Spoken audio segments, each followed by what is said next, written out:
ஏன் மக்களுக்கு வந்து கண் பார்வை குறைபாடு, அப்புறம் காது கேட்பதில் குறைபாடு இதெல்லாம் ஏன் ஏற்படுதுன்னா, இந்த உண்மையை ஏற்றுக்க மாட்டேங்கிறாங்க பாருங்க. உண்மைன்னா இந்த இப்போ இன்னமும் வந்து ஆகாயத்தில் சொர்க்கம் இருக்குது, கடவுள் தான் இந்த உலகத்தை காப்பாற்றினார், கண்டுபிடிச்சார், படைச்சார், ஆதாம் ஏவாள், அல்லது இப்படி வந்து ஒவ்வொரு மதமும் வந்து இந்த மதம் இந்த உலகம் எப்படி உருவாச்சுது அப்படின்னு சொல்லிட்டு ஒரு கற்பனையான கதைகளை சொல்லி வச்சுருக்குது. அதெல்லாம் உண்மைன்னு நம்புகிறாங்க பார்த்தீங்களா? அது வந்து ஒரு பொய்யை வந்து உண்மைன்னு நம்புகிறாங்கல்ல, அதனால தான் இந்த கண்கள்லாம் வந்து கண் பார்வை குறைபாடு இதனால தான் ஏற்படுது. காது கேட்பதில் ஏன்னா பொய்யான விலை உண்மைன்னு சொல்லிட்டு கேட்குறாங்க. அதாவது பொய்யான செய்திகளை அந்த காது உண்மைன்னு சொல்லுது. அப்படிப்பட்ட அந்த காது எப்படி ஒழுங்காக செயல்படும்? அப்போ உண்மையை கேட்குறக்காக தான் நீங்கள் ஒன்று சொல்கிறீங்க, அது உண்மையாக பொய்யா அப்படின்னு கேட்குறக்காக தான் அந்த காதுகள் இருக்குது. அந்த காதுகளுக்குன்னு ஒரு அறிவு இருக்குது. நம்ம என்ன சொன்னாலும் அது நம்பாது, அதில் உண்மையாக பொய்யா அப்படின்னு சொல்லிட்டு அந்த காதுகள் வந்து அதில் வந்து பிரித்தறிந்து ஆராய்ந்து அவற்றில் உண்மையாக இருந்தால் மட்டும்தான் அது வந்து நம்பும். அப்போ காதுகளுக்கு இப்படி ஒரு தன்மை இருக்குது. நீங்கள் சொல்கிறதெல்லாம் அது உண்மையாக நம்பாது, அது அலசி ஆராய்ஞ்சு. கண்களுக்கும் அதான், நீங்கள் பார்க்குறதெல்லாம் அது உண்மையாக நம்பாது.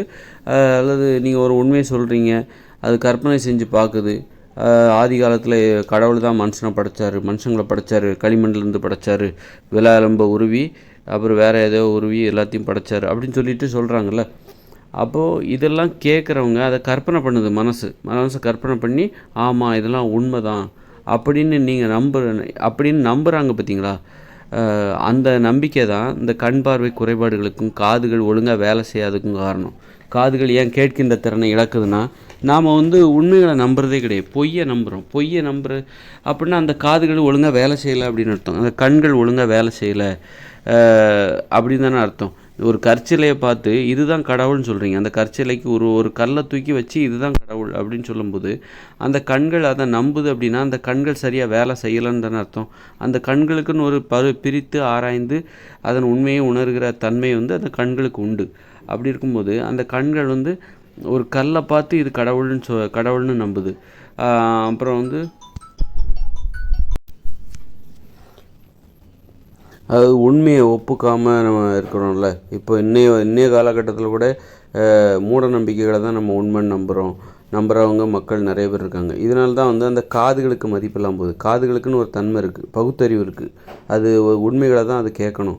அதில் நம்ம ஒரு விஷயம் கேட்குறோன்னா அதில் உண்மை இருக்குது, பொய் இருக்குது, பொய்யா உண்மையா, இது வந்து கட்டுக்கதையா அப்படிங்கிறதெல்லாம் தெரிஞ்சுக்கிட்டு தான் வீம்புக்காக நம்ம வந்து ஒரு பொய்களெல்லாம் வந்து உண்மைன்னு சொல்கிறது. நமக்கு இந்து மதம் பிடிச்சிருக்கு அப்படிங்கிறதுக்காக இந்து மதத்தில் சொல்கிற எல்லா பொய்களுக்கும் நம்ம முட்டு கொடுக்கறது, இந்த மாதிரியெல்லாம் வந்து இதனால தான் வந்து என்னென்னா காதுகள் கேட்காம போகிறது, கண் தெரியாமல் போகிறது, கண் பார்வை குறைஞ்சி போகிறது, அது மாதிரியான காரணங்கள் இதான் வந்து கண் பார்வை புலன் குறைபாடுகளுக்கு இது ஒரு காரணம். இந்த மாதிரி மூட நம்பிக்கைகளுக்கு நம்ம முட்டு கொடுக்குறோம்ல, அப்போ அந்த கண்களுக்கு மதிப்பு இல்லாமல் போயிடுது. காதுகளுக்கு வந்து அது கேட்கின்ற திறனில் வந்து ஒரு பகுத்தறிவு இல்லாமல் போயிடுது. இதுதான் வந்து இந்த காதுகளுக்கு. அதனால் நம்ம என்ன கேட்குறோம், என்ன பார்க்குறோம், அதில் உண்மைகளை தேடணும். அப்போ தான் அந்த கண்கள் வந்து சிறப்பாக பார்க்கும். பொய்களெல்லாம் உண்மைன்னு நினச்சி பார்த்தா அந்த கண் பார்வை வந்து சரியாக வேலை செய்யாமல் போகும். அதனால் வந்து கண் பார்வை குறைபாடு, காது கேட்காம, இதுக்கெல்லாம் வந்து மூட நம்பிக்கைகள் ரொம்ப காரணம். மூட நம்பிக்கைகளை நீங்கள் தீவிரமாக உண்மைன்னு நினச்சி அது வந்து நம்புனீங்க அப்படின்னா, உண்மை மாதிரி நீங்கள் பார்க்க நினச்சி முயற்சி பண்ணிங்கன்னா உங்கள் கண்கள் பார்வை திறன் குறைஞ்சி போகும். அது அப்படிங்கிறது வந்து மிக மிக உண்மை. அதனால் வந்து எதாக இருந்தாலும் உண்மையை தேடுங்க. எதுலேயும் ஒரு உண்மை எதுவாக இருக்கும் அப்படிங்கிறதுல வந்து நீங்கள் தயதாட்சணை இல்லாமல் செயல்படுங்க. உங்களுக்கே தெரியுது அது பொய்யின்ட்டு. அப்புறம் ஒரு மதத்தின் சார்பாக சொல்லப்படுகிற கட்டுக்கதைகள் உங்களுக்கே தெரியும் அது பொய்ன்னு சொல்லிட்டு, அப்புறம் அதுக்கு போய் அது உண்மைன்னு சொல்லிவிட்டு அதுக்கு போய் முட்டு கொடுத்தீங்கன்னாக்கா, அப்புறம் அந்த காதுகள் இதுக்கெல்லாம் என்ன, அது எப்படி ஒழுங்காக வேலை செய்யும்? எப்படி அதோட வேலை செய்கிறதுலே நீங்கள் குழப்பத்தை ஏற்படுத்திடும். நீங்கள் பார்க்குறது வந்து கேட்குறது இதிலெல்லாம் எது உண்மைங்கிறது நீங்கள் தெளிவாக கண்டுபிடிக்கணும். அப்போ தான் உங்கள் கண்கள் நல்லா வேலை செய்யும், காதுகளும் நல்லா வேலை செய்யும். தற்போது நாம் வாழ்ந்து கொண்டு இருக்கிற உலகங்கிறது வந்து ஒரு நிரந்தரமற்ற உலகம், செயற்கையான உலகம், தற்காலிகமான உலகம். 2040 செயலிழந்து போயிடும்.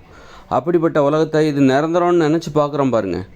அப்போது இந்த கண்கள் வந்து ஏமாற்றப்படுகிறது. அதனால தான் கண் பார்வையெல்லாம் குறைஞ்சி போகிறது. அதாவது ஒரு பொய்யான விஷயத்த நம்ம உண்மைன்னு நினைக்கிறோம். தற்காலிகமான ஒரு விஷயத்த, இந்த உலகத்தை நம்ம நிரந்தரமான உலகம்னு நினைக்கிறோம் பார்த்தீங்களா? தற்காலிகமான உலகத்தை, இது ரொம்ப ரொம்ப சமயம், இன்னும் 2040 செயலிழக்க போகுது. அது தெரியாமல் இது இன்னும் 1000 வருஷத்துக்கு இருக்கும்னு நினச்சிக்கிட்டு பார்க்குறோம் பார்த்தீங்களா? அப்போ நம்ம பார்வையால் ஏமாற்றப்படுகிறோம். அதனால தான் அந்த கண்ணால் உண்மையை பார்க்க முடியல. கண்கள் வெறும் பார்க்குறது மட்டும் கிடையாது, அதில் உள்ள உண்மையை பார்க்கணும். அதுதான், அப்போ தான் அது ஒழுங்காக வேலை செய்யுதுன்னு அர்த்தம். கண்கள் எப்போ வேலை செய்யுது? ஒருத்தர் கண் தெரியுது அப்படின்னா உண்மையை பார்க்குறாரா, அப்போ தான் அவருக்கு கண்கள் வேலை செய்யுதுன்னு அர்த்தம். உண்மையை கேட்கிறாரா, அப்படி தான் அப்போ அவர் உண்மைகளை கேட்க முடிகிறதா, அதில் உள்ள உண்மைகள் அது பொய்யா உண்மையா என்பதை கண்டறிய முடிகிறதா அந்த கண்களால், அப்போ தான் அவர் கண் வேலை செய்யுதுன்னு அர்த்தம். காது நல்லா கேட்குதுன்னு அர்த்தம். உதாரணத்துக்கு இப்போ மதம் இப்போ நிறைய மதங்கள் இருக்குது. அந்த மதத்தை உண்மைன்னு நினைக்கிறாங்க பார்த்தீங்களா? அப்போ அவங்களுக்கு கண் வேலை செய்யலை, அவங்களுக்கு கண் தெரியலன்னு அர்த்தம். அதில் உள்ள உண்மைகளை, அதில் உள்ள பொய்யை கண்டுபிடிக்க முடியல, அதை உண்மைன்னு நம்புகிறாங்க பார்த்தீங்களா? அப்போ அவங்க கண்கள் ஒழுங்காக வேலை செய்யலைன்னு அர்த்தம். அப்போ மூட நம்பிக்கைகள் என்னென்னாக்கா, இந்த புலன்கள் ஒழுங்காக வேலை செய்யலை, உண்மைகளை கண்டுபிடிக்கிற திறனை இழந்து விட்டது, அது ஏமாற்றப்படுகிறது, அந்த கண்களுக்கு அந்த பாதுகாப்பு உணர்வு இல்லை, கண்களுக்கு அறிவு இல்லைன்னு அர்த்தம். ஒரு மூட நம்பிக்கை என்ன அர்த்தம்? அறிவு இல்லைன்னு அர்த்தம். கண்களுக்கு அறிவில்லை, காதுகளுக்கு அறிவில்லை, உண்மைகளை கண்டுபிடிக்கிற, பொய் சொன்னால் உண்மைன்னு நம்புது. அப்போ அந்த காதுக்கு அறிவு இல்லை, அந்த காதுக்கு அந்த திறன் இல்லை, உண்மையை கண்டறிகிற திறன் இல்லை. அதான் காது கேட்காமல் போகிறது காரணம், கண்ணு தெரியாமல் போகிற காரணம் அதான். அப்போ அது ஒரு பொய்யான விஷயத்த உண்மைன்னு நம்புது பாருங்கள் அந்த கண். இதுதான் கடவுள். ஒரு சாமி படத்தை பார்த்துட்டு ஒரு மதம், இந்து மதமோ, கிறிஸ்தவ மதமோ, இஸ்லாமிய மதமோ, சீக்கிய மதமோ, புத்த மதமோ, இதுதான் கடவுள், இவர் தான் உலகத்தை காப்பாற்றுவார் அப்படின்னு நம்புதில்லை அந்த கண் ஒழுங்காக வேலை செய்யலைன்னு அர்த்தம். அது பொய் தானே. அப்போ இந்த பொய் இது உண்மைன்னு நம்புது பார்த்தீங்களா? கண் வேலை செய்யலை, கண் தெரியலை. அப்போது நம்ம நினைக்கிறோம் கண்ணாடி போட்டவங்களுக்கு மட்டும்தான் கண் தெரியலைன்னு நினைக்கிறோம். நிறைய பேர் கண் தெரியாதவங்க இந்த உலகத்தில் குருடர்கள். மூட நம்பிக்கைனாலே அது குருட்டுத்தனம், செவிட்டுத்தனம். மூட நம்பிக்கைனாலே உனக்கு மத நம்பிக்கை இருக்கா, சாதி நம்பிக்கை இருக்குதா, உனக்கு நிறவெறி இருக்குதா, அப்போது நீ ஒரு தோலோட நிறத்தை பார்க்குற, அதில் உள்ள உண்மையை பாரு, அதில் உள்ள ஆரோக்கியத்தை பாரு. ஒரு கருப்பாக இருந்தானே, சிவப்பாக இருந்தானே, அது ஆரோக்கியமாக இருக்கிறதா, நோய்கள் இல்லாமல் இருக்கிறதா, அதை நீ பாரு. அந்த உடல் உறுதியாக இருக்கிறதா, அதுதானே உண்மை. அதை பார்க்க முடியல. நிறத்தை பார்த்து இது தாழ்வானது உயர்வானதுன்னு சொல்கிறிய, அப்போ உன் கண்ணு தெரியலன்னு தானே அர்த்தம், நீ ஒரு குருடன் தானே அர்த்தம். இப்போ இந்த சாதி நம்பிக்கை, மத நம்பிக்கை, இது எல்லாமே நிறவெறி, எல்லாமே என்னென்னா குருடர்கள். இவங்கெல்லாம் குருடர்கள். மூட நம்பிக்கை என்பது ஒரு குருடர்கள், செவிடர்கள், அந்த ஐம்புலன்களில் குறைபாடு உடையவர்கள் என்று தான் அதன் பொருள். அதனால் இதனால் தான் கண்ணு ஏன் தெரியாமல் போகுது, காது ஏன் கேட்காம போகுதுன்னா இந்த வகையில் தான். பொய்யான விஷயத்த உண்மைன்னு நினச்சிக்கிட்டு ஆராய்ஞ்சு பார்க்குறேன். விண்வெளிக்கெல்லாம் போகிறான் பாருங்கள், விண்வெளிக்கெல்லாம் போகிறான். அந்த அளவுக்கு அது ஒரு பொய், அது ஒரு தற்காலிக நடைமுறை. மனுஷங்க இப்படி தான் கோள்கள் கடந்து போய்கிட்டே இருப்பாங்கன்னு நினச்சிக்கிட்டு இருக்காங்க பாருங்கள். அந்த நம்பிக்கை ஒரு பொய். நம்பிக்கையில் ஒரு குருட்டுத்தனம் இருக்குது, நம்பிக்கையில் ஒரு செவிட்டுத்தனம் இருக்குது. அதுக்கு பேர் தான் மூட நம்பிக்கை. விண்வெளிக்கு போகிறாங்க பாருங்கள், அந்த நம்பிக்கை தான் மூட நம்பிக்கை. நினச்சிட்டோம் புத்தகத்தெல்லாம் படிச்சுட்டாக்கா, ஆராய்ச்சியெல்லாம் பண்ணிட்டாக்கா அவர் அறிவாளின்னு நினைக்கிறோம்ல. இவங்களாம் படித்த முட்டாள்கள், புத்தக முட்டாள்கள், புத்தக மூட நம்பிக்கையாளர்கள். விண்வெளிக்கு போகிறதே மூட நம்பிக்கை தான். வெறும் சாமியை கும்பிட்டுட்டு பூசணிக்காய் உடைக்கிறது மட்டும் மூட நம்பிக்கை கிடையாது. இது குறைஞ்ச மூட நம்பிக்கை. பூசணிக்காய் உடைப்பதுங்கிறது குறைவான மூட நம்பிக்கை. விண்வெளிக்கு போகிறதுங்கிறது ரொம்ப நவீன மூட நம்பிக்கை. விண்வெளிக்கு போகிறது, அப்புறம் அங்கே நிலம் வாங்கி போடுறது, லேண்டு வாங்கி போடுறது, ரியல் எஸ்டேட் பிஸ்னஸ் அங்கே பண்ணுறது, அங்கே தண்ணி இருக்கா இல்லையான்னு ஆராய்ச்சி பண்ணுறது. அப்படியே பிரம்மாண்டம் ஆயிடுச்சுன்னா அது உடனே அறிவுபூர்வமானதாக ஆகிடுமா? பிரம்மாண்டமாக அவர் பண்ணிட்டாருன்னா பிரம்மாண்டம் விண்வெளிக்கே போயிட்டாரா அப்படின்னு அது அறிவாளித்தனமாக ஆகிடுமா? வானத்தில் பறந்து குண்டுகளை போட்டு எல்லாத்தையும் கொல்றாங்களே, போர் விமானத்தில் வானத்தில் பறந்து குண்டுகளை போட்டு அணுகுண்டை போட்டாங்களே, அது கூட தான் பிரம்மாண்டம். அப்போ அது அறிவுடைமை ஆகிடுமா? அதுவும் மூட நம்பிக்கை தானே. சண்டையிடுறது, வானத்தில் போய் பிளெயினில் போய் சண்டை போட்டு ஏவுகணை தாக்குதல், அது மூட நம்பிக்கை தானே. அதுதான் சரின்னு நினைக்கிறாங்க, அதுதான் நம்புகிறாங்க. அதுதான் இந்த மாதிரியான நம்பிக்கைகள் இருக்குல்ல, தவறான நம்பிக்கைகள், அதற்காக கஷ்டப்பட்டு உழைக்கிறது, கடினப்பட்டு முரட்டுத்தனமாக உயிரை பணயம் வச்சு உழைக்கிறது பாருங்கள், அதுவே ஒரு மூட நம்பிக்கை. அப்படி உழைக்கக்கூடாது. ஒரு முழுமையாக மகிழ்ச்சியாக வாழணும்.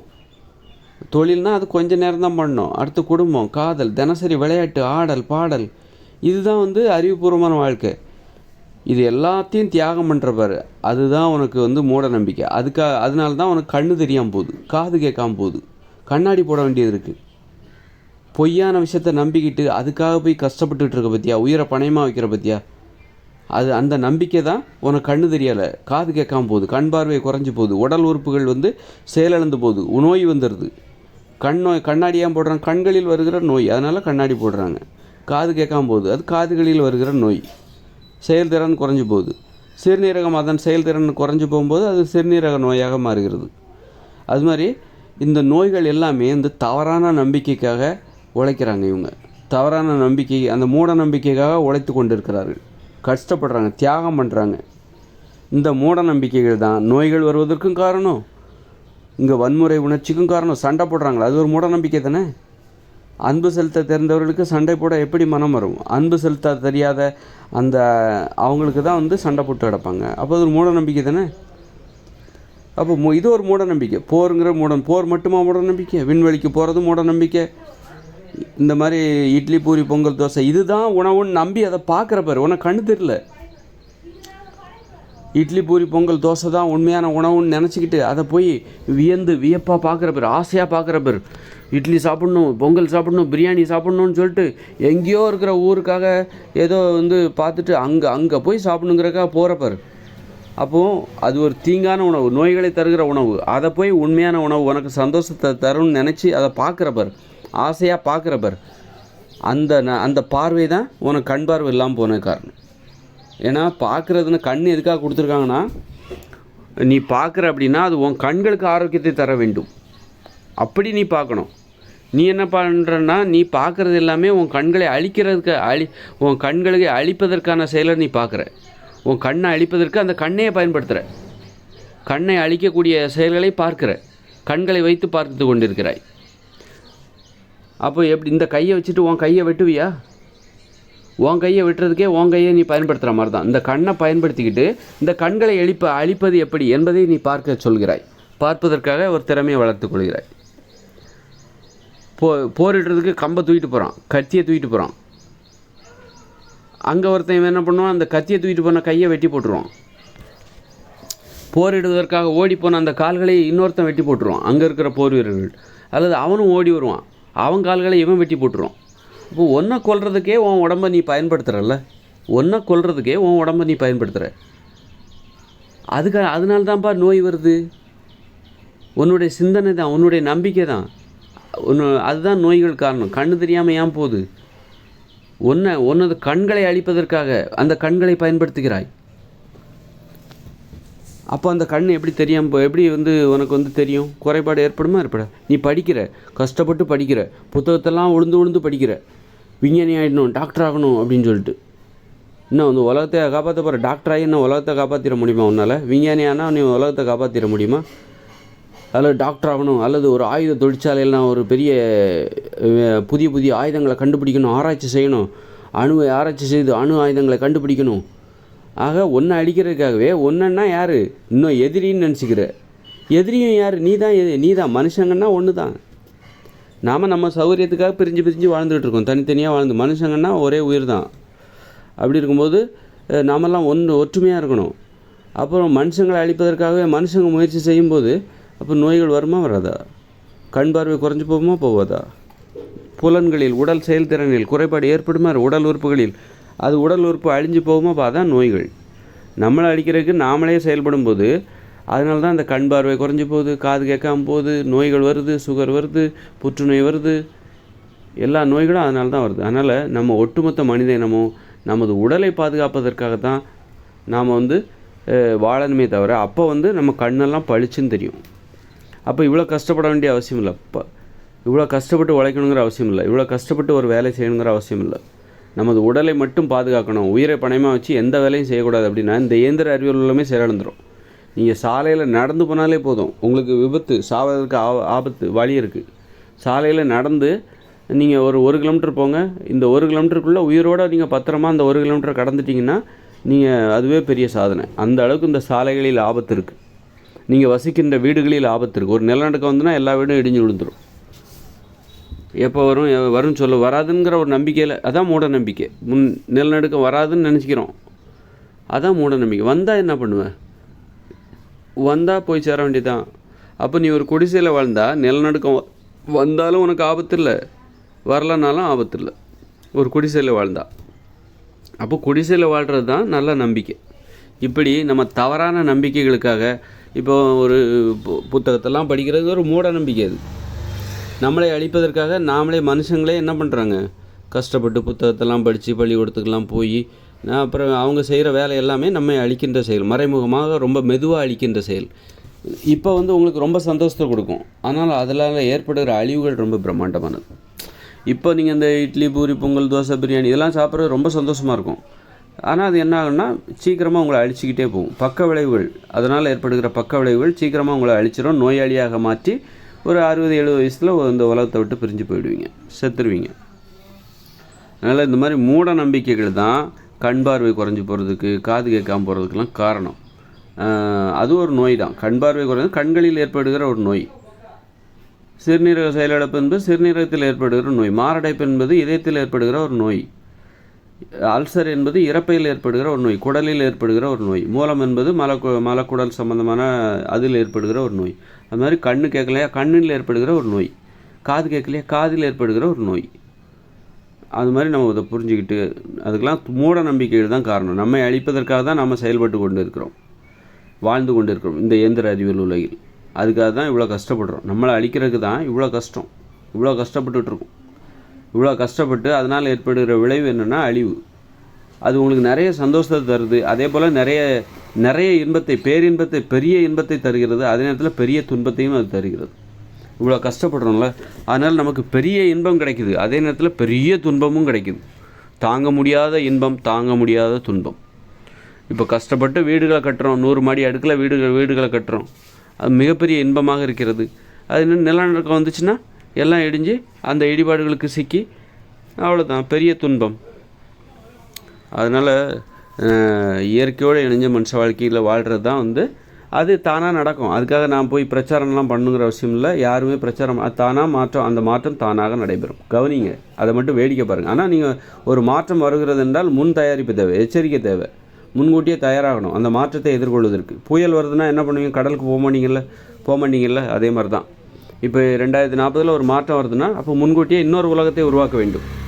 அந்த மாற்றத்தை எதிர்கொள்வதற்கு நம்ம இன்னொரு உலகை உருவாக்க வேண்டும். இயற்கையோடு இணைந்த மனித வாழ்க்கை, அதற்கு தேவையான ஒரு உலகை உருவாக்க வேண்டும். தற்போதுள்ள இயந்திர அறிவியல் உலகத்தை உருவாக்குகிற முயற்சியிலிருந்து நம்ம விடுபடணும், பாதுகாப்பாக விடுபட்டு இனிமேல் நம்ம பண்ண வேண்டிய வேலை அதுதான்.